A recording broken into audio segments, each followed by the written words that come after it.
Hi, my name is Manuel Quintana, Senior Product Engineer here at Pragmatic Works. And hi, I'm Michael Harper, Support Engineer here at Pragmatic Works.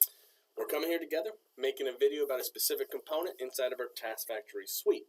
We've made a couple others, so this might not be your first rodeo with us. Right. But definitely stay in tune on this one, even if you're not actually trying to connect to Google Analytics. You're just looking for a reference video. For those of you who've been using this component, we've made a small change in how this works. So as of this date, as this video is being made, we're changing the game a little bit and making things a little more efficient. Much easier, Yeah, too. Much less parameters that are being passed through.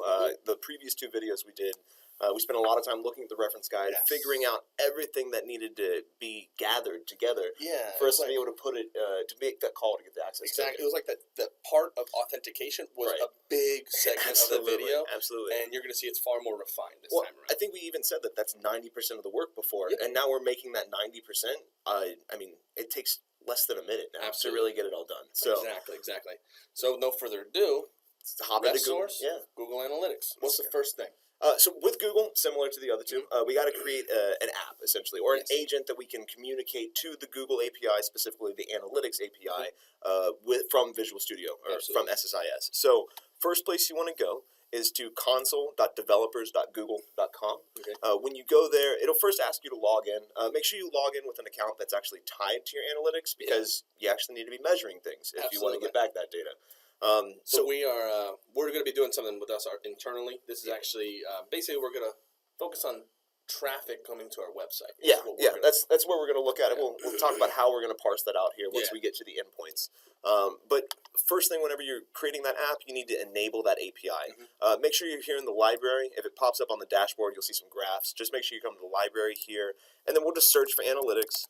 And this Google Analytics Reporting API is what we're going to want to enable. And you can see here, it says disable because it's already done. But for you, click the enable button. It'll then ask you if you want to create credentials. You can actually say no if you're only concerned with connecting via the REST source, because we need to make credentials a little bit differently. But if you know what you're doing and you know that those are credentials you want to make, please take the time, feel free, make it as dynamic as possible whenever you're working with these APIs. So once this has been enabled, we want to go to the credentials section, and then we're going to do the create credentials option and make an OAuth client ID. The reason we're using that ID is because the Google APIs, they all use the OAuth 2 authentication method, which is something we talked about, and that's one of the things that took forever in the old. But when we do this method here and we click client ID, we're going to go to web application, then we're going to name it, and then we're going to make a redirect URI. With the name, probably call it what your Google Analytics instance is, something that makes sense to you. Something with just transparency and clarity. What is this app doing for me? And then with the redirect URI, it just has to be a URL that will respond whenever Google's API reaches out to it. For us, I think we use pragmaticworks.com, but you can use localhost. The important part is just to have an HTTP or HTTPS in front of that. Once you have filled out those three fields, it's as simple as hitting create. And once you've done that, when you go back to credentials, you'll see it listed here under the OAuth 2 client IDs. We called ours GA REST source, and so when we click the name here, you can get the information about it. And the things that you need from this is the client ID and the client secret. These are going to be your username and password. They're going to be used in all of the authentication flows whenever you're calling through that OAuth 2 method. And the authorized request. The redirect. The redirect. Yeah, those three things. So you define one of them. The other two are provided to you by Google Analytics. And then once you have those things, you can get an access token now. You're good to go. Yeah. So how exactly does that look? So this is where it really deviates from what you've potentially been doing in the past. So normally we open up our connection manager. We choose the style. In this case, it is an OAuth 2 style connection manager. Historically, when we did this in the connection manager, we had this option which was saying token getter. So for the time being, it says get token. It's still present there, but this method is no longer going to be standard, where we had to fill out all these different values. What is my redirect? What is all this? What is all this fun stuff? We don't need this anymore. No. We effectively have summarized, basically brought that into one entire process, and we hold the values inside of a configuration file. This file we are going to make available to you, so there's going to be a link to download that. In here, we have everything, and there's a lot of optional things you can do. You can predefine endpoints. You can have this configuration file say, for all your users out there, this is the Google Analytics endpoint that's going to, the the config file that points to this actual endpoint. It has everything in there. Right. What the query is, everything. In theory, then that makes it a lot easier to move between environments too, or between the developers too. You can name a configuration file exactly what the query is, and then you can just load it up and you're good to go. And if you need to make small tweaks, then you're just making small tweaks. Absolutely. You're not working from the ground up every time. I mean, you can almost think of it as the ability to use a parameter, like when they introduced that in 2012, because now you can change everything for every connection manager in all of your packages at one location, but now you can just change it all in the configuration file, and in theory, you can update all of your REST sources. So if those of you who've delved deep and you know all the stuff about authentication, redirect URIs, the access codes, getting the access token, all this stuff, well, now this is all you need to know. Those three things that we mentioned before, the redirect URI, we need the client ID, and the client secret. And with that being said and done, once we get in there, we're going to see that we can hit get token, and we're set. That's all we're going to be needing. That is in regards to authentication. And it's just a simple copy and paste now. And once you hit the get access token, it's going to prompt you here and make sure that this is the Google account that's connected to that GA instance that we talked about. It's going to ask if you can have access. You just hit allow. Actually, for those people doing it for the first time, I think it'll actually ask you to log in. So you'll actually define which user account it is. So again, make sure it's the same Gmail account that you used to create that OAuth method. So you'll provide the username, you'll provide the password, and then you'll see that screen that we just saw, and you'll click allow. So, but that's so now we have the capability to connect and access. You know the best part about this? I mean, other than the endpoints, that's pretty cool. It fills out all this information for the refresh token. A lot of OAuth clients require you to get a refresh token because it only lasts for an hour, maybe it lasts for 24 hours. But here, it's already pre-configured for you in that configuration file. So, I mean, that's all we need. We have the key to unlock everything now. We can go get information, but we have the key. We have to decide now what door to go through. That's true. That's true. I mean, there's so many hallways to lead us at this point. There is, and you're about to see there are quite a lot of hallways. Right. So let's figure out where we're going to go at this point. Yeah. So what information we're talking about? What endpoint do we want to access? And where do you think we'd get that?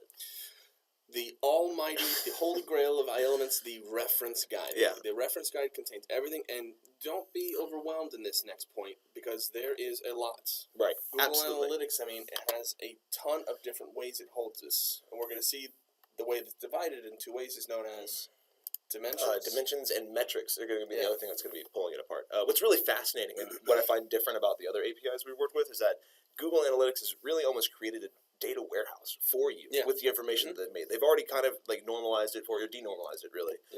So how you're going to access though is by using this particular syntax and creating what they call a report. Yes. And the way that we're going to do that, we're going to do a basic method today, and we're going to be doing this batch get call. And this example here shows us that it's going to be a post that we're going to be sending to the API. And with a post, unlike a get you just hit the endpoint and it gives you back information. The post, you're actually going to pass those parameters as part of a post body, and then that's what's going to define the information that you're going to get back. And in fact, we're sending a query. Absolutely. It's a request that we're sending up. So we're giving this information to them. Absolutely. Absolutely. And so this syntax here is really what we're going to be looking at. This is going to be the endpoint we're going to use. And then inside of our post body, we're going to have some different metrics that we're going to be looking at, as well as the dimensions. Best place to look so we can kind of get an idea of where we're going to be getting our context from is this one that mentions dimensions here. So we've talked about dimensions, we've talked about metrics. What are those? It's not exactly dimensions and fact tables. It's not a direct correlation, but the dimensions is pretty close. I mean, your dimensions are essentially a dimension that you would have in a normal data warehouse. The dimension that we're going to be looking at today is going to be countries. And then those metrics, that's how you can splice the data that's in the dimension. So we have countries. Right. How do we want to leverage this? Against what metric? What information from analytics do we want to use? I mean, I don't know. You want to look at social activities, nothing there. But if we go to look to the platform, don't have any metrics there. As you can see, there's so many different available searches for us. What we decided to use today is actually just going to be this users metric here. Against the dimension of geolocation. Underneath the geolocation section, we have the country dimension here. So different ways this can cut, but that's the metric. And per country, how many users? If you click them, it actually goes and gives you some more information about it, what you're going to get back as well. So it's a very useful explorer here.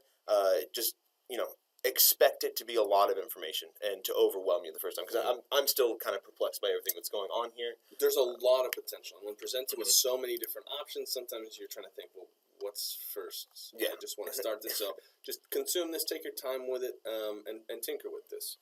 Like I said, we're going to do countries, dimension, metric is users. Yep. So we're going to find out how many users from particular countries have been connecting to this website. Our website, yep.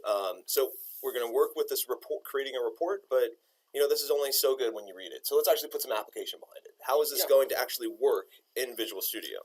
So we got the connection already set. Now we're going to actually go in the editing of the tool itself. And the first item we're going to have present, which we can see that this has already been populated because we have it as part of the config file. This is kind of your base request, because we know the way we're going to do this is by posting our query. True. So first things first, in the endpoint URL, we can notice the method here on the left-hand side. We're going to see we have a couple choices. And we know it's post. So we've seen already how the format is, and we've also determined what we would like to accompany. So we've established we're going to batch get this report, and we're sending the report request, which is, our ID is actually unique to us. Everyone will have their own ID. We've put in a set of parameters for the range of dates for these visits to our website by users, and then we have our metric, which we mentioned, users, and we have the dimension. Right, absolutely. And we saw how to get the metric and dimensions there. That view ID is actually going to be part of the URL whenever you're looking at your Google Analytics page. So if you go to analytics.google.com, in the URL, it's going to be listed there. Yes. So you can get that view ID from there. It's like an owner ID. Absolutely, absolutely. But now that we have this, it looks good. I'm pretty new to this process of writing out this report request. Of course, I don't want to just hit OK and run it, see if it fails. Well, there's so many other things to look at here. Absolutely. So the first thing we're going to do is just make sure that endpoint actually returns data for us. Yes. And so, because that's going to be the most vital part of this, is that we're going to have the raw response at the bottom. That's going to show us the information that the API is returning to us from there. Now, this result grid up here already has the information provided for us, but what you will need to do the first time you make this call is actually look at the raw response you get, whether that's JSON or XML, and you're going to have to decide the XPath query or the JSON query that's going to be able to get the named value sets or the elements out of the XML for you to provide to your result grid, which can essentially then be passed along to a database table and be used in any sort of ETL process. And that is definitely a small element to this. Of course, our tool gives you this great access and this capability to parse this information out, but you definitely have to have some understanding of querying JSON and XML. It's not by any means expert level, but the more knowledge you have, the easier it's going to be. The bigger your tool set. Absolutely. Really, Absolutely. And so we're going to give a quick example here on how we can look at this raw response, kind of understand what we're looking for, and then how we're going to write that query. But again, if it doesn't make sense to you, I recommend go finding those resources to learn more about JSON and XML. So in this JSON query, we can see that reports is our first object that we're going to have. Got a couple different arrays here. This column header dimension. Okay, so we know we're getting the information back from the GA country dimension. We're going to get the information of metrics by users, and we're expecting it to return an integer. So that's good metadata that comes in that first part of the report. After that, we're getting the actual data that's coming through. So this is within that reports, because as we can see, within the reports dimension, reports object, and then you've got data, and then inside that you have rows, and then now we can see dimensions and metrics are being returned. So it looks like this first part of the dimension is any country that isn't defined, that people that came through. So we had 516 users come to this website that we don't know what country they were from. And then here we've got Afghanistan, and it's going to list these in alphabetical order, so 1, 4, and so as we go through this, we can then populate this information here above. So for us, when we think about what Michael just mentioned, we really want to get the information that's coming out that's listed under data. Right. So we got to think now that here's where the querying comes into play, and we have to think about this in an order. So we had reports as first. Right. Within reports, there were some nice metadata, but we don't need that. So we want to jump into data after that. Exactly. We have to define what object contains the resources we want to acquire. Right. I mean, the best way that I like to think about it is you're just drilling down. Yes. So let's get to this layer. Okay, how do I get to the next layer? And then after data, I mean, we still have to go into rows, even though there's no information that rows is going to give. Technically, rows is going to give all the information because it's all contained within inside of that object. So when we go look at JSON properties here, we're going to need to know the difference between the root path and the token path. Correct. The root path is going to be where everything is contained, Yes. and then your token paths are going to be the call within that object that you're looking at that has the named value pair that you're looking for. So it's almost like, and this is kind of a random example, but the root path is almost like the directions to the hotel, and then underneath the individual ones is each room. Absolutely. We're breaking it down. So that's kind of how granularity, like in a granular sense, how you can think about this. Which hotel do we need to go to? Data in this case, so we can see actually all the way down to rows is where it's at. Absolutely. And you can note this. Now, what is there? What is that asterisk sign? Sure. We've got a little bit of a special syntax here with the JSON. When you see the square brackets, that's actually indexing that's going on, and so we can actually put any numerical value here, and that's going to relate to the ordinal value of each object that is within the array that we're pointing at there. So if I wanted the first one, I'd put 1? No. Tricky. It's going to be ordinal value starting with 0. So your first object has 0, your second object is going to have 1, and then go forward from there. But this asterisk that you see here is actually a wildcard, and it says, hey, look inside here and pull back all the information from every object that you see. So the reports here, essentially, it's going to look for anything that has data inside of it, and then inside that one data, because we only saw 1 there, we're going to look at all of the objects that are contained within rows. So there may be multiple objects within rows, but we want to get all of the information from every object that's in rows. So we've got our direction now.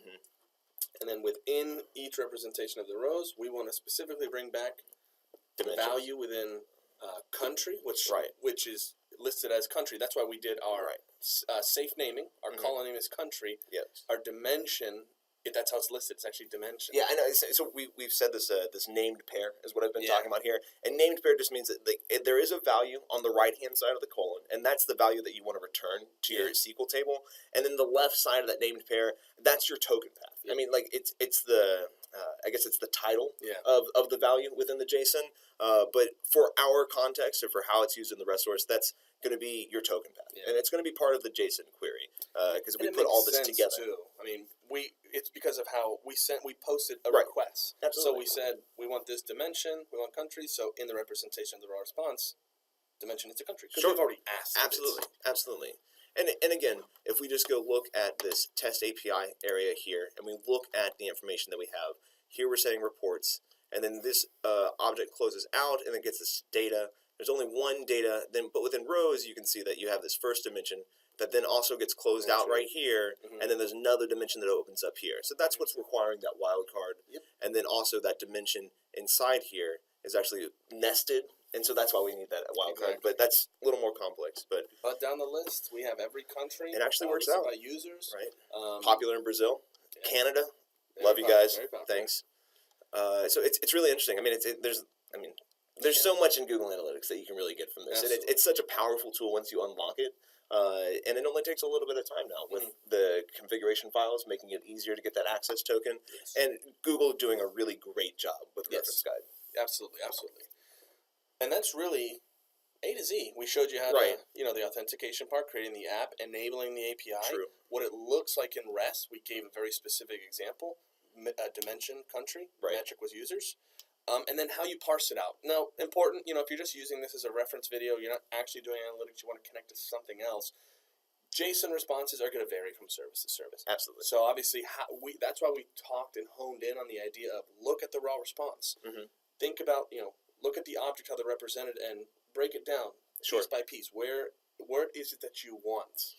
A great thing to do is that you can actually copy and paste this out of the raw response here.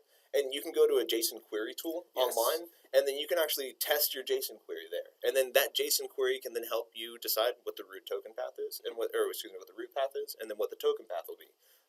And it's just a matter of playing at that point. It'll help you really build your knowledge set too. Just you can find random JSON responses and just test it. Like how can I get this information out? And it's how all of us have learned really to get used to that JSON.